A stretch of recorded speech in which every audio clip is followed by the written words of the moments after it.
Brought to you by ITEL.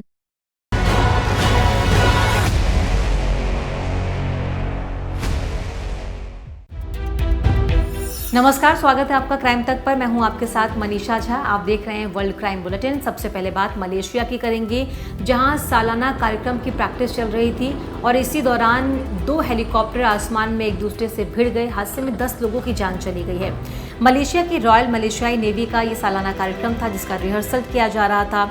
इस घटना का वीडियो सोशल मीडिया पर बहुत तेजी से वायरल हो गया, जिसमें एक हेलीकॉप्टर की दूसरे हेलीकॉप्टर से टक्कर साफ तौर पर दिखाई दे रही है और 10 लोगों की जान इस हादसे में चली गई है।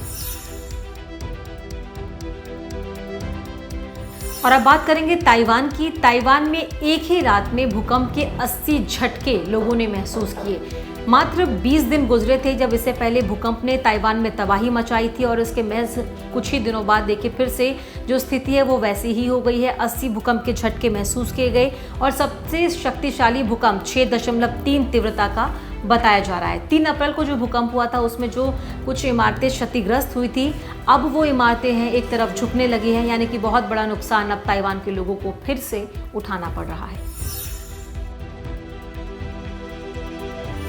और अब बात करेंगे अमेरिका की। अमेरिका में एक हादसे में 2 भारतीय छात्रों की मौत हो गई है। अमेरिका के एरिजोना में लेक प्लेजेंट के पास 2 कारों के बीच टक्कर हो गई, जिसमें 2 भारतीय छात्रों की जान चली गई। दोनों ही वहां पर पढ़ाई कर रहे थे।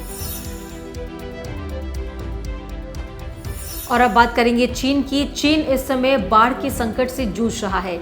चीन की 44 नदियां इस समय खतरे के निशान से ऊपर बह रही है। आने वाला समय बहुत ही ज़्यादा परेशानी भरा चीन के लोगों के लिए हो सकता है। मौसम वैज्ञानिकों ने भारी बारिश की भविष्यवाणी भी की है और इस वक्त दक्षिण चीन में इमरजेंसी सेवाएं अलर्ट पर है, यानी कि चीन के लोगों के लिए आने वाला दिन मुश्किल भरा हो सकता है। इसलिए पहले से ही तमाम कोशिशें प्रशासन और सरकार की तरफ से की जा रही हैं। उत्तरी फ्रांस से खतरनाक इंग्लिश चैनल को पार करते हुए 5 लोगों की जान चली गई।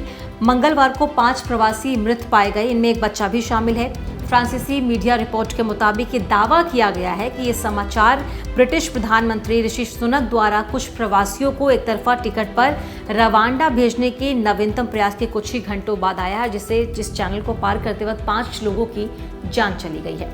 और चलिए इसी के साथ वर्ल्ड क्राइम बुलेटिन में इतना ही। आप देखते रहिए क्राइम तक।